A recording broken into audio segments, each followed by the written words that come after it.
Hello, I'm Tim, and today I'm going to do a quick demo of a new feature that we're launching in Milestone 12.9, which comes out on March 22nd and should be available a bit sooner than that on GitLab.com.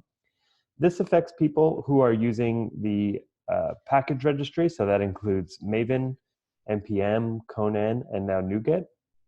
And we have been updating over the past several milestones the overall user interface and user experience for this feature. Our big goal is to help people be able to verify that a package was built properly and troubleshoot when something has gone wrong. In 12.6, we updated the design to include basic metadata such as the commit and pipeline information. Now we're updating the design to make it a little more intuitive and easy to use. So in 12.9, we have this issue: display more robust historical data of the package on the package detail view. So what does that mean? Let's see.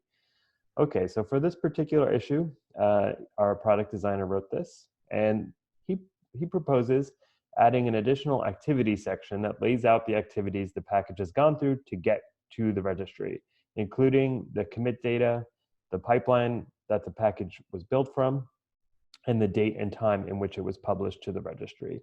And here we have a sample UI, which if I click, you could see here that it has this activity screen and some information. Well, let's try it out and see if it works. Okay, so I have this sample project here.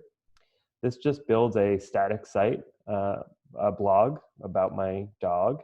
But in this case, I basically have a pipeline that runs. I have a package, an NPM package that I'm building. And so let's try opening the web ID and creating a new version of the package. Okay, so I have my web ID open. I'm going to navigate to my package.json file. And here I could see that the package is version 1.0.2. I could just simply change this to 1.0.3. I think that's all the changes I'm going to make today. Commit, and we'll call this bump version of package to 1.0. I'm going to commit this to master. Okay, so that should kick off my pipeline. Let's see. Navigate back to the project. I'm going to navigate to the pipelines, and we should see that this is running. Okay, great. So this is a long pipeline. If we just take a quick look at that, at what's running and what's included. Sorry about the dogs. 1 second.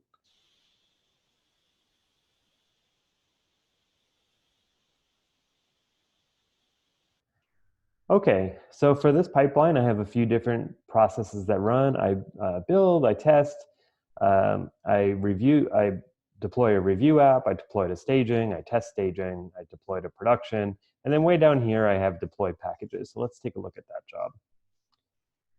Okay, so the deploy packages will basically set the config, which will say publish to this particular project using the CI job token.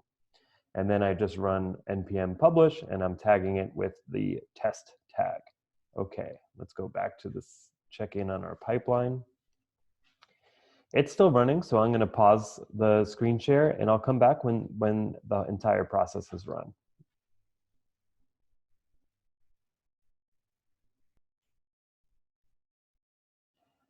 Okay, looks like the pipeline just finished running. I could actually click on this job, which deploys the package. And we could see here that the job succeeded, that it was published. So let's see, let's navigate to the package registry. We should see a new version. And we see version 1.0.3. And we should see the new user interface. Okay, so here we see the actual commit. We could see the commit description, which is what we wrote on this call. I could also copy the commit SHA easily. And then I could see the pipeline and when it was published. So let's just confirm that this is indeed the pipeline that built it. Yes, it looks like it is. Okay, so let's navigate back here. Okay, so now this is a great improvement to the user interface. There will be more coming. Feel free to follow along with this epic, which is 2442. And let me know if you have any questions. You could always reach me at